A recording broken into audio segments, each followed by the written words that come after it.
Welcome to 9+ news. నా పేరు రాజు. ఇప్పుడు ప్రస్తుతం ఎక్కడ సోషల్ మీడియాలో చూసినా, ఎక్కడ వీడియోలు చూసినా వైరల్ అవుతున్నటువంటి వీడియోలు తమిళనాడుకు సంబంధించిన ముఖ్యమంత్రి హీరో విజయ్, ఇప్పుడు సీఎం విజయ్, జోసెఫ్ విజయ్ సంబంధించిన వీడియోలు వైరల్ అవుతున్నాయి. సో ఎందుకు ప్రజెంట్ వైరల్ అవుతున్నాయి అంటే, మనమందరము ఒకే ఒక్కడు సినిమా చూసే ఉంటాం. అందులో హీరోగా నటించినటువంటి అర్జున్ ఏ విధంగా ఒక్కరోజు సీఎం అయ్యి మొత్తం వ్యవస్థను మార్చే ప్రయత్నం చేశారో, సో ఆ విధంగా ఇప్పుడు కనిపిస్తున్నటువంటి రియల్ హీరో విజయ్ ఈ పనులు మొత్తం కూడా చేస్తున్నాడు. సో విజయ్ అనే టీవీకే పార్టీని స్థాపించారు 2024లో.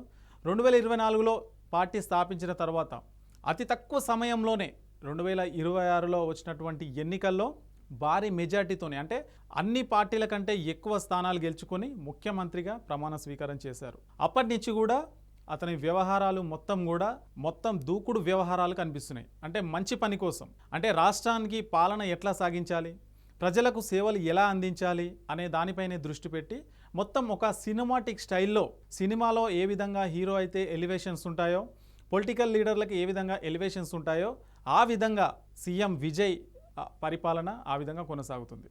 సో ఎక్కడ చూసినా కానీ వీడియో ప్రజెంట్ సోషల్ మీడియాలో పెద్ద ఎత్తున వైరల్ అవుతున్నాయి. ముఖ్యంగా తమిళనాడుకు సంబంధించిన ఏ వ్యవహారాలు, ప్రతి ఒక్క వ్యవహారాన్ని కూడా దగ్గరుండి చూసుకుంటున్నారు సీఎం విజయ్.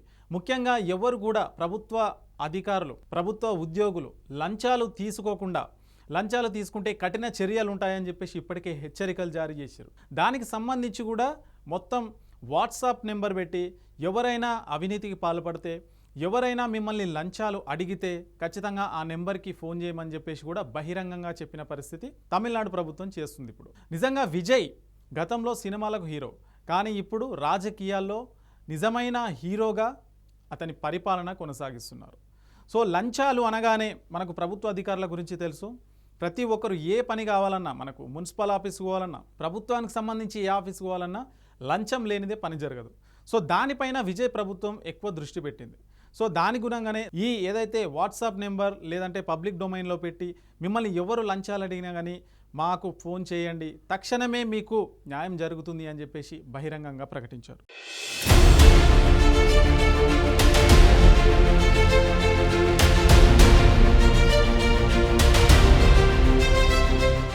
అవినీతి నిరోధక శాఖ ఎవరు కూడా అవినీతి చేయకుండా, ప్రభుత్వ ఉద్యోగులు కావచ్చు, అధికారులు కావచ్చు, ప్రతి ఒక్కరు కూడా ప్రజలకు సేవ చేయాలనే ఉద్దేశంతో కట్టుదిట్టమైన చర్యలు విజయ్ ప్రభుత్వం తీసుకుంటుంది. సో ఇంకా విజయ్ మామూలుగా జనరల్గా సీఎం అంటే ఎక్కడ ఉంటారు, సచివాలయంలో పొద్దున వెళ్తారు, అక్కడ సంబంధించిన రాష్ట్రానికి సంబంధించిన వ్యవహారాలు మొత్తం చూసుకుంటారు. కానీ అలా చేస్తే అందరు సీఎం లాగా విజయ్ ఎందుకుంటారు, ఉండరు.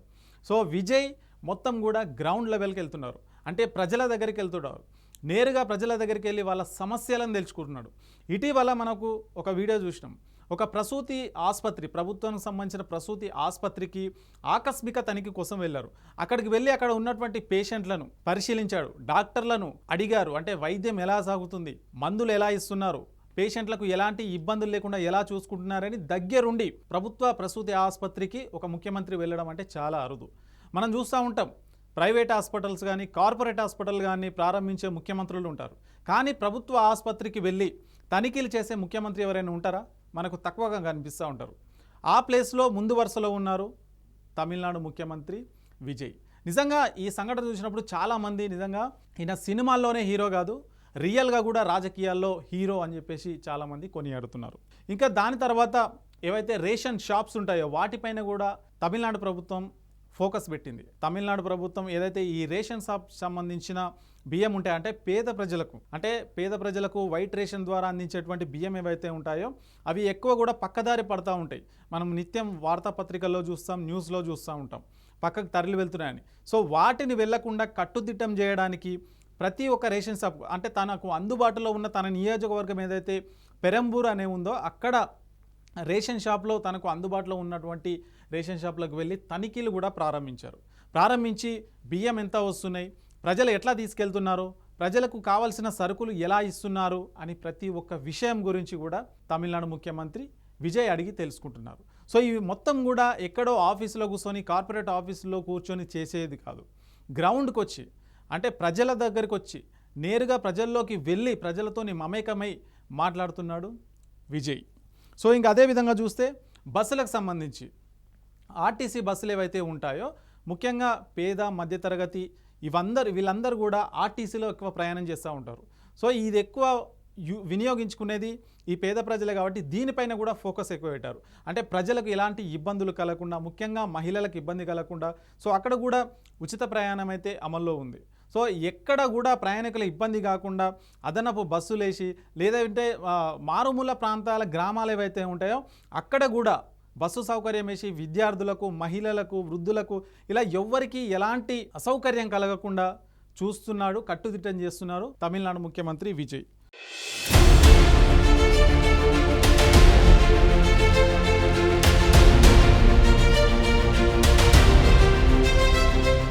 సో అదేవిధంగా తాగునీటి కోసం అంటే జనరల్గా మనము తాగునీటి కోసం ఎక్కువ ఫోకస్ పెడతారు. సో తమిళనాడు ముఖ్యంగా చెన్నై ప్రాంతంలో ఉన్నటువంటి ఏరియాల మొత్తం కూడా ప్రతి ఒక్కరికి మంచినీరు, తాగునీరు అందించడం కోసం కొన్ని వేల కోట్ల రూపాయలు ఖర్చు పెట్టి ప్రతి ఒక్కరు కూడా ఎలాంటి కలుషిత నీరు తాగొద్దనే ఉద్దేశంతో ఒక మంచినీటి పథకం తీసుకొచ్చి దాన్ని కూడా విస్తృతంగా అమలు చేసే ప్రయత్నం అక్కడ జరుగుతుంది. రెండోది శాంతి భద్రతలు, అట్లాగే మహిళలకు సంబంధించి సంరక్షణ. సో వీటిపైన కూడా విజయ్ ప్రభుత్వం గట్టిగా దృష్టి పెట్టింది. ముఖ్యంగా ఏదైతే లా అండ్ ఆర్డర్ ఏదైతే ఉందో, పోలీసుకు సంబంధించి హోంశాఖ ఏదైతే ఉందో దాన్ని పకడ్బందీగా అంటే ప్రజలకు ఏ విధంగా అందుబాటులో ఉండాలి, ఏ విధంగా వాళ్ళకు సేవలు అందించాలి, ఎవరికి హత్యలు కానీ ఇవన్నీ ఇల్లీగల్ యాక్టివిటీస్ ఏం జరగకుండా ఎట్లా చూడాలి అని మొత్తం వీటన్నిటిపైన దృష్టి పెట్టి వీటిని కూడా మొత్తం కట్టుదిట్టంగా చేసే ప్రయత్నం అయితే చేస్తున్నారు విజయ్. సో అట్లాగే విజయ్ తన సొంత ఎమ్మెల్యే నియోజకవర్గమైనటువంటి పెరంబూరులో ఎమ్మెల్యే ఆఫీస్ను ప్రారంభించడం జరిగింది. అక్కడి నుంచే వాళ్ళ యాక్టివిటీస్ ఏమన్నా ఉంటే అక్కడి నుంచి కూడా చేయడం జరుగుతుంది. రోజు కూడా అప్డేట్ తీసుకోవడం జరుగుతుంది. సో ఇట్లా విజయ్ అధికారం వచ్చి ఎన్ని రోజులైతే ఈ 2026 మేలో మనకు ఎలక్షన్స్ అయ్యాయి, రిజల్ట్స్ వచ్చాయి. ఇప్పటికొక మనకు చూసుకుంటే కనుక మనకు కొన్ని రోజులే అవుతుంది. ఇంత తక్కువ సమయంలో గ్రౌండ్లోకి వెళ్ళి అంటే ప్రజల దగ్గరికి వెళ్ళి ఇలాంటి పనులు చేయడం అనేది జనాలు చూసిన వాళ్ళు చాలామంది పొగుడుతున్నారు. మనకు కావాల్సింది ఇలాంటి సీఎం కదా అనుకున్నారు. కాకపోతే కొంతమంది ఏం చేస్తున్నారంటే విజయ్ ముఖ్యమంత్రి కాకముందు చాలామంది అనుకున్నారు, అరే సినిమా హీరో, వాళ్ళకేం తెలిస్తే స్క్రిప్ట్ ఇస్తే చదువుతారు, డ్యాన్స్ చేయమంటే చేస్తారు, ఇంకేదైనా యాక్షన్ చేయమంటే చేస్తారు, ఈ పాలిటిక్స్ గురించి ఏం తెలుసు అనే వాదనలు కూడా చాలా విన్నాయి. కానీ వాటన్నిటినీ పటాపంచలు చేస్తూ విజయ్ పరిపాలన ఈ విధంగా కొనసాగుతున్నారు. సో విజయ్ కేవలం ఒక తమిళనాడులోనే కాదు, మొత్తం దేశవ్యాప్తంగా కూడా అతని పరిపాలన పట్ల చర్చించుకునే విధంగా జరుగుతుంది. సో ఇప్పుడు మనం చర్చించుకోవడానికి కారణం కూడా ఆయన పరిపాలనే దానికి కారణం. సో ఇవన్నీ కూడా ఇట్లా జరుగుతుందన్నమాట. సో మొత్తానికి విజయ్ ఏదైతే ఎలక్షన్స్ జరిగాయో సీఎం అవుతారా లేదా అని ఎవరు కూడా ఎక్స్పెక్ట్ చేయలేదు.